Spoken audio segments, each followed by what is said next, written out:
نحمده ونصلي على رسوله الكريم اما بعد فاعوذ بالله من الشيطان الرجيم بسم الله الرحمن الرحيم اللهم صل على سيدنا ومولانا محمد وعلى آل سيدنا ومولانا محمد وبارك وسلم وصل علیہ۔ جنرل نیوز کے پروگرام فضیلت رمضان کے ساتھ خواجہ عاشق حسین حاضر خدمت ہے۔ ناظرین کرام، رمضان المبارک کی بابرکت گھڑیاں ہم پر سایہ فگن ہیں۔ ہمارے پیارے آقا نبی مکرم رسول محتشم صلی اللہ تعالی علیہ وسلم نے ماہ رمضان المبارک کو انتہائی بابرکت، عظیم الشان اور رحمت الہی کی برسات کا مہینہ قرار دیا۔ آپ نے گناہوں کی بخشش کا مہینہ قرار دیا، اللہ کی عطاؤں اور اس کی رحمتوں کو لوٹنے کا مہینہ قرار دیا۔ یہ مہینہ روحانی اور ہماری باطنی ترقی کی اور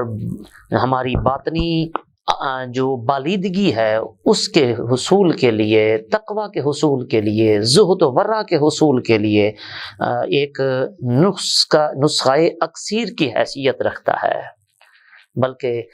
جنت کے حصول اور جہنم سے آزادی کا مہینہ اور مختصر وقت کی عبادت کا ایک کثیر اجر اور نیکیوں کے حصول کا ایک بہترین ذریعہ رسول اللہ صلی اللہ علیہ وسلم اس کو قرار دیتے رہے، یہاں تک کہ نبی کریم صلی اللہ علیہ وسلم نے امت مسلمہ میں مقبولیت اور اللہ تعالیٰ کے قرب کی خاطر وہ تمام اعمال خود کر کے دکھائے، ان پر عمل پیرا ہوئے،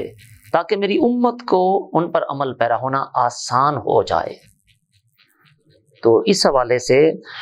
ہر امتی کے لیے نبی کریم علیہ الصلوۃ والسلام کے معمولات جاننا انتہائی ضروری ہے۔ ہر شخص کے لیے، چونکہ آقا علیہ السلام رہبر و رہنما ہیں اور کامیابی کا ایک معیار اور بہترین ذریعہ ہیں، لہٰذا ہر مومن کو جاننا چاہیے کہ آقا علیہ الصلوۃ والسلام کے معمولات کیا تھے، آپ رمضان المبارک کیسے گزارتے تھے۔ اور یقیناً ہر امتی کی یہی خواہش ہوتی ہے کہ وہ اپنے محبوب، اپنے قائد، اپنے لیڈر، اپنے رہنما، اپنے پیارے نبی مکرم شفیع معظم صلی اللہ تعالی علیہ وسلم کی ان حسین اور دل ربا اداؤں کو اپنائے، کیونکہ آپ کی ہر ادا ہی اللہ تبارک و تعالیٰ کی بارگاہ میں مقبول ہے۔ تو اس لیے ہر امتی کو جو ہے یہ جاننا ضروری ہے۔ آج کے ہماری گفتگو کا یہی عنوان ہوگا۔ سب سے پہلی چیز تو یہ دیکھیے کہ جب رمضان المبارک شروع ہوتا تھا، اس کا چاند نظر آتا تھا، آقا علیہ الصلوۃ والسلام اپنے صحابہ کرام علیہم رضوان کو رمضان المبارک کی خوشخبری سناتے تھے۔ حدیث مبارکہ میں ہے ان رسول اللہ صلی اللہ علیہ وسلم یبشر اصحابہ قد جاءکم رمضان شہر مبارک۔ حضور صلی اللہ علیہ وسلم اپنے صحابہ کو خوشخبری سناتے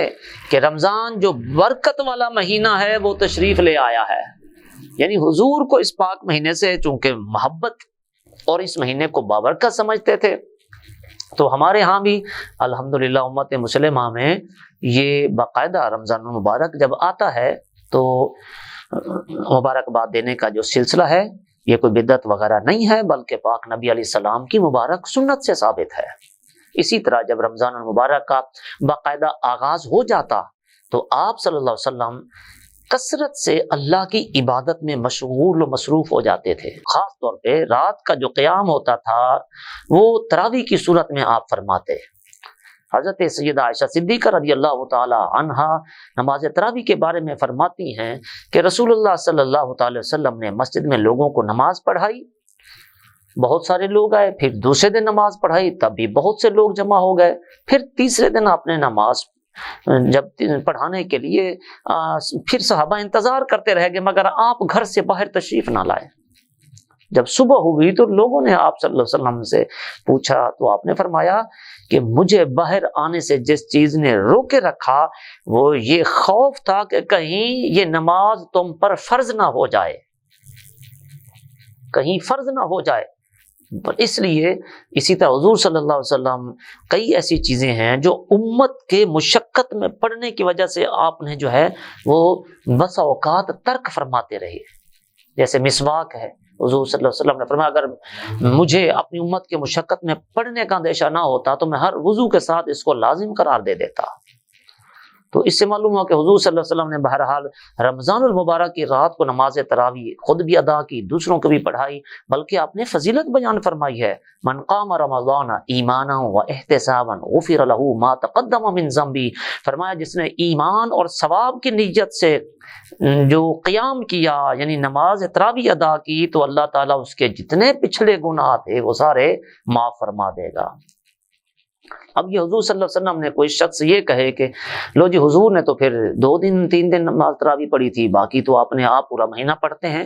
یہ کیوں؟ اس کی وجہ یہ ہوئی تھی کہ جب پھر صدیق اکبر کا زمانہ آیا تو اس وقت بھی لوگ پھر الگ الگ، کوئی مسجد میں اور کوئی گھر میں نماز تراویح پڑھتا تھا۔ جب حضرت عمر فاروق رضی اللہ تعالیٰ عنہ کا زمانہ آیا، آپ پھر جو ہے وہ ایک دن مسجد میں تشریف لے گئے، دیکھا کہ لوگ ہر کوئی الگ الگ اپنی اپنی نماز تراویح ادا کر رہا ہے۔ حضرت عمر فاروق رضی اللہ تعالیٰ عنہ نے یہ دیکھا تو پھر آپ نے حضرت ابی بن کعب رضی اللہ تعالیٰ عنہ کو ان کا امام مقرر کیا اور فرمایا کہ اب چونکہ وحی کی نزول کا کوئی اندیشہ نہیں رہا، قرآن کا نزول ختم ہو گیا، اب ظاہر ہے یہ فرض ہونے کا جو چانس تھا جس وجہ سے حضور نے اس کو ترک کیا تھا اور اہتمام مکمل ہر روز مسجد میں نہیں پڑھی تھی نماز تراویح، اب چونکہ وہ چانس موجود نہیں ہے، وحی کا سلسلہ رک چکا ہے، لہٰذا آپ نے پھر اس کام کو شروع کیا۔ پھر جب کچھ دنوں کے بعد آپ دوبارہ مسجد میں تشریف لے گئے، لوگوں کو دیکھا کہ حضرت ابی بن کعب رضی اللہ تعالیٰ عنہ کی معیت میں، ان کی امامت میں سب لوگ اکٹھے ہو کر جماعت کے ساتھ نماز تراویح ادا کر رہے ہیں، تو حضور صلی اللہ علیہ وسلم حضرت عمر فاروق رضی اللہ تعالیٰ عنہ کو یہ بات بہت پسند آئی اور آپ کی زبان سے جو لفظ نکلے، بخاری شریف میں یہ لفظ موجود ہیں، فرمایا نعمت البدعۃ ھذہ، یہ کتنی اچھی بدعت ہے، یعنی کتنا اچھا کام ہے، سبحان اللہ۔ تو اس سے معلوم ہوا کہ پھر تب سے حضرت عمر فاروق کے زمانے سے آج تک، پھر یہ 1400 سال سے یہ 20 رکعت تراویح کا سلسلہ اس وقت سے جاری و ساری ہے۔ اسی طرح آقا علیہ الصلوۃ والسلام کا جو رمضان المبارک میں معمول تھا وہ یہ کہ آپ قرآن کریم کی تلاوت کثرت سے کیا کرتے تھے۔ نبی مکرم صلی اللہ علیہ وسلم حضرت جبریل امین کے سامنے بیٹھ کر قرآن سنتے تھے، سناتے تھے، یعنی اس کو حفاظ کی زبان میں کہتے ہیں، ایک دوسرے کے ساتھ دور کیا کرتے تھے۔ اور جب حضور اکرم صلی اللہ علیہ وسلم کا جو ہے وہ وصال ہوا، اس سال 2 مرتبہ آپ نے حضرت جبریل امین سے دور کیا تھا۔ اور آقا علیہ الصلوۃ والسلام اسی لیے فرماتے ہیں کہ لوگوں رمضان المبارک میں چونکہ قرآن نازل ہوا ہے، اس لیے قرآن اور روزے کا اور رمضان کا ایک گہرا تعلق ہے۔ آپ نے فرمایا الصیام والقرآن یشفعان للعبد یوم القیامہ، کہ روزہ اور قرآن قیامت کے دن بندے کی اللہ کے حضور شفاعت کریں گے۔ تو حضور صلی اللہ علیہ وسلم کا تلاوت قرآن سے بھی بہت شغف ہوتا تھا۔ ہمارے اہل ایمان کو اس سنت کو زندہ رکھنا چاہیے اور اس ماہ مبارک میں کسی قسم کی غفلت اور سستی نہیں کرنی چاہیے، بلکہ قرآن کو اپنا شفیع بنانے کے لیے اس کو قرآن کریم کو الماریوں کی زینت بنانے کی بجائے ہر وقت اس کی تلاوت کریں، اس کو پڑھیں، اس کو سمجھیں اور اس کا پیغام دوسروں تک پہنچانے کے لیے ہر امتی کو یہ سعادت ضرور حاصل کرنی چاہیے۔ اسی طرح آقا علیہ الصلوۃ والسلام رمضان المبارک میں بہت زیادہ سخاوت فرماتے تھے۔ شاید روئے زمین پر کوئی اتنا سخی نہیں ہوگا جتنا آپ صلی اللہ علیہ وسلم کی سخاوت ہوتی تھی، اور آپ کسی سخاوت کو بیان کرتا جاتا ہے۔ عبداللہ بن عباس رضی اللہ تعالیٰ عنہ فرماتے ہیں فَلَ رسول اللہ صلی اللہ علیہ وسلم کَانَ أَجْوَدُ بِالْخَيْرِ مِنَ الرِّيحِ الْمُرْسَلَةِ، فرمایا کہ رسول اللہ صلی اللہ تعالیٰ علیہ وسلم رمضان المبارک میں کسی بھی خیر کے معاملے میں وہ تیز چلنے والی ہوا سے بھی زیادہ سخی ہوتے تھے۔ یہ الریح المرسلہ کا جو معنی بیان کرتے ہوئے حضرت ابن حجر اسقلانی نے فرمایا ہے کہ اس سے مراد وہ رحمت بھری ہوا ہے جس کو اللہ تعالیٰ بھیجتا ہے تاکہ عام بادل برسیں اور زمین جو مردہ زمین ہے اس کو فائدہ پہنچے۔ یعنی ہر جگہ پر جو بارش برستی ہے، اپنا پرایا جو گندی جگہ ہے، جو صاف جگہ ہے، کوڑے والی ہے، ہر جگہ پہ بارش برستی ہے۔ اسی طرح حضور صلی اللہ علیہ وسلم کوئی اپنا ہوتا تھا، پرایا ہوتا تھا، امیر ہوتا تھا، غریب ہوتا تھا، کوئی کافر ہوتا تھا، کوئی مسلمان ہوتا تھا، کوئی بھی ہوتا تھا، سب کو آپ نوازتے تھے۔ حضرت جابر بن عبداللہ کی ایک روایت ہے کہ فرماتے ہیں کہ ما سئل النبی صلی اللہ علیہ وسلم عن شیء قط قال اللہ، مسلم شریف کی حدیث مبارک ہے، فرمایا کہ حضور صلی اللہ علیہ وسلم سے جب بھی کوئی چیز مانگی گئی آپ نے کبھی نہیں فرمایا، یعنی لفظ نبی، لفظ نہیں آپ کی جو زبان اقدس پر کبھی بھی نہیں آیا۔ کوئی ایسا منگتا نہیں، کوئی ایسا سوال ہی نہیں جو آپ کی بارگاہ سے کبھی خالی کیا ہو۔ اللہ اکبر، ایک شخص نے آپ سے بکریاں مانگی تو آپ نے فرمایا ان کو ساری بکریاں دے دو۔ اللہ اکبر۔ آپ ایک صحابی فرماتے ہیں کہ حضور نے غالباً حضرت انس بن مالک صحابی تھے، فرماتے ہیں ان بکریوں کی تعداد اتنی تھی کہ 2 پہاڑیوں کے درمیان کی جتنی جگہ تھی وہ ساری جگہ بھر گئی، اور جب وہ شخص واپس اپنے قبیلے میں گیا تو کہنے لگا کہ اے میری قوم، تم سب کے سب مسلمان ہو جاؤ، کیونکہ جو نبی اکرم صلی اللہ علیہ وسلم ہیں وہ بہت ہی عطا فرمانے والے ہیں، انہیں فقر و فاقہ کا کوئی خوف نہیں ہے۔ اور کسی شاعر نے کہا ہے کہ میرے کریم سے گر قطرہ کسی نے مانگا، دریا بہا دیے ہیں، در بے بہا دیے ہیں۔ الحضرت عظیم البرکت رحمۃ اللہ علیہ کا بلکہ یہ شعر ہے۔ نبی کریم صلی اللہ علیہ وسلم کی سخاوت 2 طرح کی ہوتی تھی، ایک بدنی بھی ہوتی تھی، مالی بھی ہوتی تھی۔ بدنی سخاوت کا مطلب ہے کہ آپ ساری رات قیام کرتے تھے، اللہ کی نماز پڑھا کرتے تھے، یہاں تک کہ آپ کے پاؤں مبارک سوج جاتے تھے، یعنی رمضان المبارک میں اپنے جسم اقدس کو مشقت میں ڈال کر یہ جسم کی زکوٰۃ نکالتے تھے۔ اور دوسری سخاوت جو ہے مالی سخاوت وہی ہے جس کا ابھی تذکرہ کیا ہے۔ حضور صلی اللہ علیہ وسلم کا ایک اور جو مبارک طریقہ ہوتا تھا اس مبارک مہینے میں کہ وہ آپ تہجد کی جو ہے وہ اہتمام کے ساتھ جو ہے وہ پابندی فرماتے تھے، یعنی کل 11 رکعت ادا فرما، جن میں 8 نماز تہجد کی ہوتی تھی اور 3 وطر ہوتے تھے۔ بخاری مسلم وغیرہ صحیحین میں یہ روایت موجود ہے۔ حضرت عائشہ صدیقہ رضی اللہ تعالیٰ عنہ سے فرماتی ہیں کہ ما کان رسول اللہ صلی اللہ علیہ وسلم یزید فی رمضان ولا فی غیرہ الا 11 رکعتا، کہ نبی کریم صلی اللہ تعالیٰ علیہ وسلم رمضان اور غیر رمضان میں 11 رکعت سے زیادہ ادا نہیں فرماتے تھے، یعنی 8 رکعت جو تہجد پڑھتے تھے اور 3 وطر پڑھا کرتے تھے۔ اسی طرح علیہ الصلوۃ والسلام کا آج کل رمضان شریف میں ہر بندہ اٹھا ہوتا ہے تو کوشش کرنی چاہیے کہ تہجد کی نماز ضرور ادا کر لینی چاہیے۔ اسی طرح آقا علیہ الصلوۃ والسلام کا ایک معمول رمضان المبارک میں یہ ہوتا تھا کہ آپ سحری افطاری کا اہتمام کرتے تھے، افطار میں جلدی کا حکم دیتے تھے۔ تو اور نبی کریم علیہ الصلوۃ والسلام جو ہیں وہ ہمیشہ سحری کو جلدی بیدار ہوتے تھے، رات کو جلدی سو جاتے تھے، اور یہ معمول سنت مصطفیٰ کے جو ہے وہ ہمارے لوگ جو رات کو دیر تک جو جاگتے رہتے ہیں تو یہ حضور کی سنت نہیں ہے۔ عشاء کی نماز پڑھتے، تراویح پڑھتے تھے، آپ سو جاتے تھے۔ تو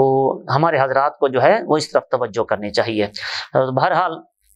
حضور اکرم صلی اللہ تعالی وسلم نے فرمایا تسحروا فإن السحور برکہ، لوگو سحری کھایا کرو، سحری کیا کرو، کیونکہ سحری کے کھانے میں برکت ہے۔ ایک اور روایت ہے کہ یہ فرشتوں کا کھانا ہے۔